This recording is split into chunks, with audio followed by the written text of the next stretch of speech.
Der Teufel mit den 3 goldenen Haaren. Ein Märchen aus der Sammlung von Jakob und Wilhelm Grimm.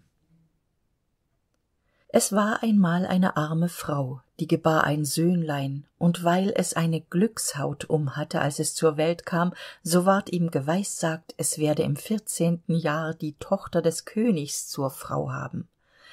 Es trug sich zu, daß der König bald darauf ins Dorf kam, und niemand wußte, daß es der König war, und als er die Leute fragte, was es Neues gäbe, so antworteten sie: »Es ist in diesen Tagen ein Kind mit einer Glückshaut geboren. Was so einer unternimmt, das schlägt ihm zum Glück aus.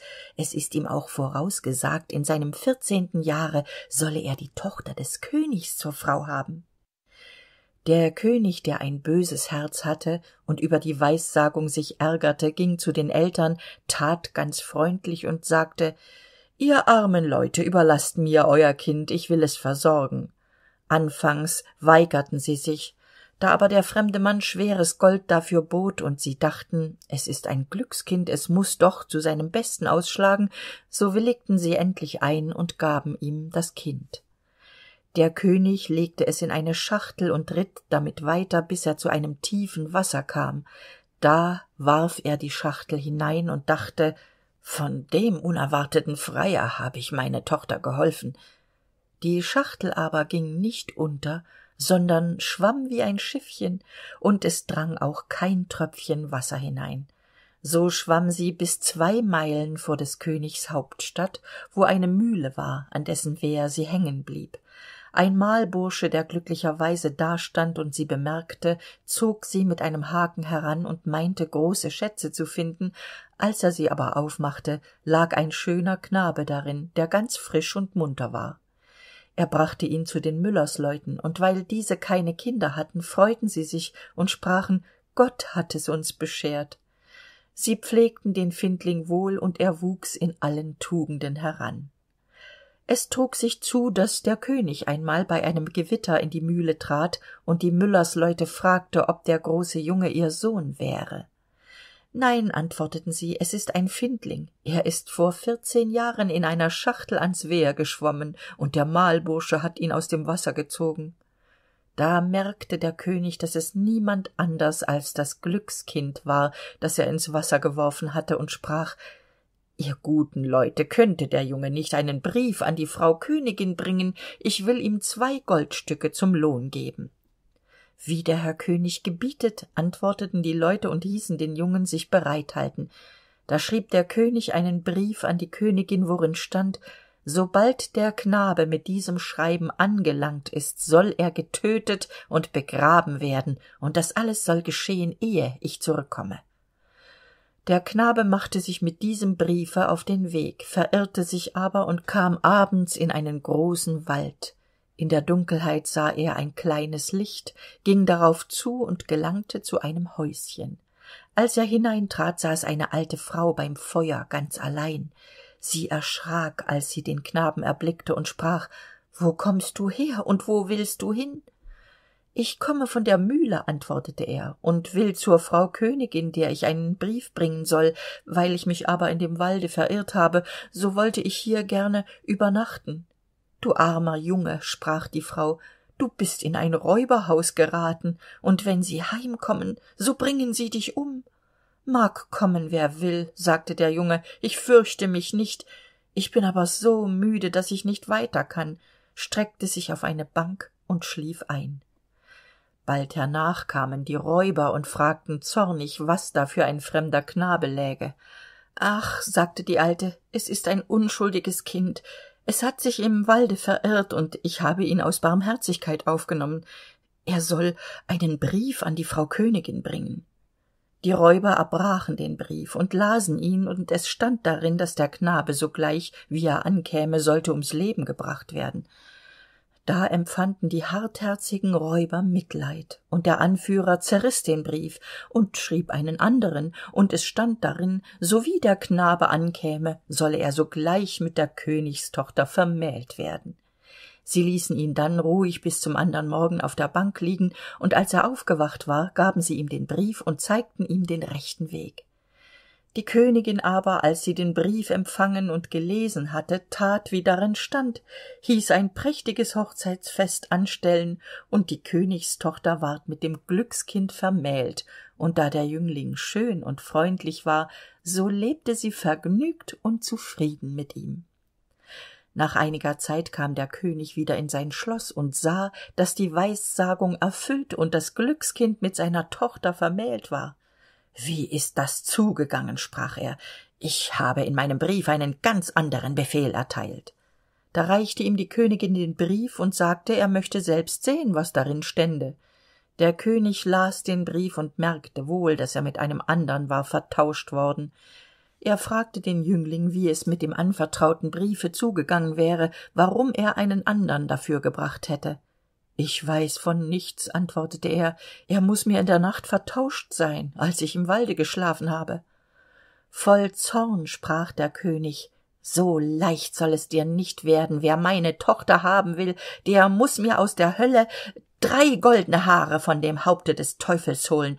Bringst du mir, was ich verlange, so sollst du meine Tochter behalten.« Damit hoffte der König, ihn auf immer loszuwerden. Das Glückskind aber antwortete, »Die goldenen Haare will ich wohl holen, ich fürchte mich vor dem Teufel nicht.« Darauf nahm er Abschied und begann seine Wanderschaft. Der Weg führte ihn zu einer großen Stadt, wo ihn der Wächter an dem Tore ausfragte, was für ein Gewerbe er verstände und was er wüsste. »Ich weiß alles«, antwortete das Glückskind.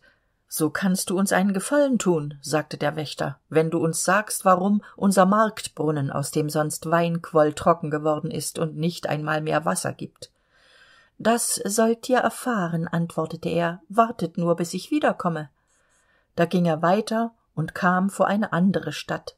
Da fragte der Torwächter wiederum, was für ein Gewerb er verstünde und was er wüsste. »Ich weiß alles«, antwortete er. »So kannst du uns einen Gefallen tun und uns sagen, warum ein Baum in unserer Stadt, der sonst goldene Äpfel trug, jetzt nicht einmal Blätter hervortreibt.« »Das sollt ihr erfahren«, antwortete er, »wartet nur, bis ich wiederkomme.« Da ging er weiter und kam an ein großes Wasser, über das er hinüber mußte. Der Fährmann fragte ihn, was er für ein Gewerb verstände und was er wüsste. »Ich weiß alles«, antwortete er. »So kannst du mir einen Gefallen tun«, sprach der Fährmann, »und mir sagen, warum ich immer hin und her fahren muß und niemals abgelöst werde.« »Das sollst du erfahren«, antwortete er, »warte nur, bis ich wiederkomme.« Als er über das Wasser hinüber war, so fand er den Eingang zur Hölle. Es war schwarz und rußig darin, und der Teufel war nicht zu Haus, aber seine Ellermutter saß da in einem breiten Sorgenstuhl. »Was willst du?« sprach sie zu ihm, sah aber gar nicht so böse aus. »Ich wollte gerne 3 goldene Haare von des Teufels Kopf«, antwortete er, »sonst kann ich meine Frau nicht behalten.« »Das ist viel verlangt«, sagte sie, »wenn der Teufel heimkommt und findet dich, so geht dir's an den Kragen, aber du dauerst mich, ich will sehen, ob ich dir helfen kann.« Sie verwandelte ihn in eine Ameise und sprach, »Kriech in meine Rockfalten, da bist du sicher.« »Ja«, antwortete er, »das ist schon gut, aber 3 Dinge möchte ich gerne noch wissen. Warum ein Brunnen, aus dem sonst Wein quoll, trocken geworden ist, jetzt nicht einmal mehr Wasser gibt? Warum ein Baum, der sonst goldene Äpfel trug, nicht einmal mehr Laub treibt? Und warum ein Fährmann immer herüber und hinüberfahren muß und nicht abgelöst wird?« »Das sind schwere Fragen«, antwortete sie, »aber halte dich nur still und ruhig und hab Acht, was der Teufel spricht, wenn ich ihm die 3 goldenen Haare ausziehe.« Als der Abend einbrach, kam der Teufel nach Haus. Kaum war er eingetreten, so merkte er, dass die Luft nicht rein war. »Ich rieche Menschenfleisch«, sagte er, »es ist hier nicht richtig.« Dann guckte er in alle Ecken und suchte, konnte aber nichts finden. Die Ellermutter schalt ihn aus. »Eben ist erst gekehrt«, sprach sie, »und alles in Ordnung gebracht, nun wirfst du mir's wieder untereinander, immer hast du Menschenfleisch in der Nase. Setze dich nieder und iß dein Abendbrot.« Als er gegessen und getrunken hatte, war er müde, legte der Ellermutter seinen Kopf in den Schoß und sagte, sie sollte ihn ein wenig lausen. Es dauerte nicht lange, so schlummerte er ein, blies und schnarchte. Da faßte die Alte ein goldenes Haar, riß es aus und legte es neben sich. »Autsch!« schrie der Teufel. »Was hast du vor?« »Ich habe einen schweren Traum gehabt«, antwortete die Ellermutter. »Da habe ich dir in die Haare gefasst.« »Was hat dir denn geträumt?« fragte der Teufel. »Mir hat geträumt, ein Marktbrunnen, aus dem sonst Wein quoll, sei versiegt, und es habe nicht einmal Wasser daraus quellen wollen. Was ist wohl schuld daran?« Wenn Sie's wüssten«, antwortete der Teufel. »Es sitzt eine Kröte unter einem Stein im Brunnen. Wenn Sie die töten, so wird der Wein schon wieder fließen.« Die Ellermutter lauste ihn wieder, bis er einschlief und schnarchte, daß die Fenster zitterten. Da riß sie ihm das zweite Haar aus. Was machst du?« schrie der Teufel zornig. »Nimm's nicht übel«, antwortete sie. »Ich habe es im Traum getan.« »Was hat dir wieder geträumt?« fragte er. »Mir hat geträumt, in einem Königreiche ständ ein Obstbaum, der hätte sonst goldene Äpfel getragen und wollte jetzt nicht einmal Laub treiben. Was war wohl die Ursache davon?« »Wenn Sie's wüssten«, antwortete der Teufel. »An der Wurzel nagt eine Maus. Wenn Sie die töten, so wird er schon wieder goldene Äpfel tragen. Nagt sie aber noch länger, so verdorrt der Baum gänzlich. Aber lass mich mit deinen Träumen in Ruhe. Wenn du mich noch einmal im Schlafe störst, so kriegst du eine Ohrfeige.« Die Ellermutter sprach ihm gut zu und lauste ihn wieder, bis er eingeschlafen war und schnarchte. Da faßte sie das dritte goldene Haar und riß es ihm aus. Der Teufel fuhr in die Höhe, schrie und wollte übel mit ihr wirtschaften, aber sie besänftigte ihn nochmals und sprach: »Wer kann für böse Träume?« »Was hat dir denn geträumt?« fragte er und war doch neugierig. »Mir hat von einem Fährmann geträumt, der sich beklagte, dass er immer hin und her fahren müsste und nicht abgelöst würde. Was ist wohl schuld?« »Der Dummbart«, antwortete der Teufel. »Wenn einer kommt und will überfahren, so muß er ihm die Stange in die Hand geben, dann muß der andere überfahren und er ist frei.« Da die Ellermutter ihm die 3 goldenen Haare ausgerissen hatte und die 3 Fragen beantwortet waren, so ließ sie den alten Drachen in Ruhe und er schlief, bis der Tag anbrach.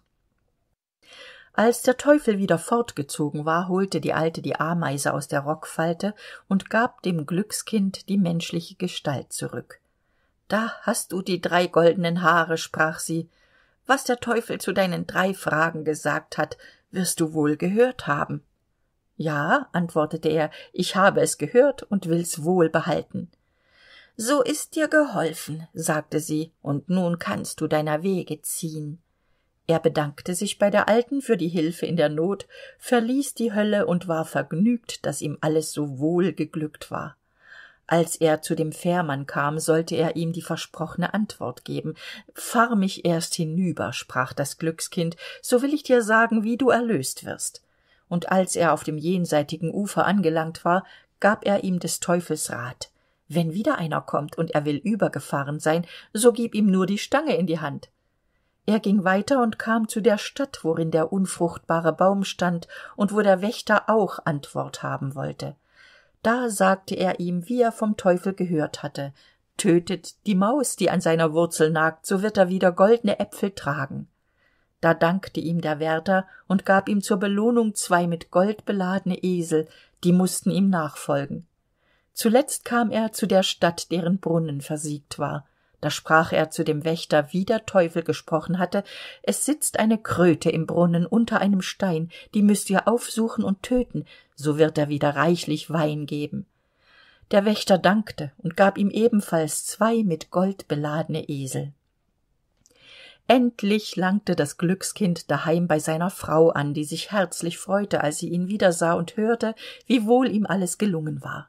Dem König brachte er, was er verlangt hatte, die 3 goldenen Haare des Teufels, und als dieser die 4 Esel mit dem Golde sah, ward er ganz vergnügt und sprach: »Nun sind alle Bedingungen erfüllt, und du kannst meine Tochter behalten, aber, lieber Schwiegersohn, sage mir doch, woher ist das viele Gold? Das sind ja gewaltige Schätze.« »Ich bin über einen Fluss gefahren«, antwortete er, »und da habe ich es mitgenommen. Es liegt dort statt des Sandes am Ufer.« »Kann ich mir auch davon holen?« sprach der König und war ganz begierig.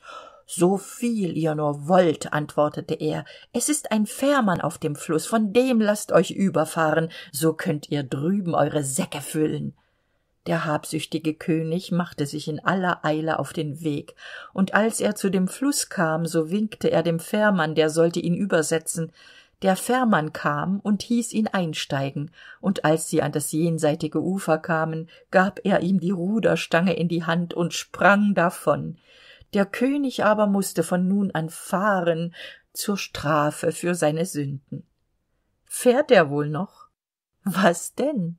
Es wird ihm niemand die Stange abgenommen haben.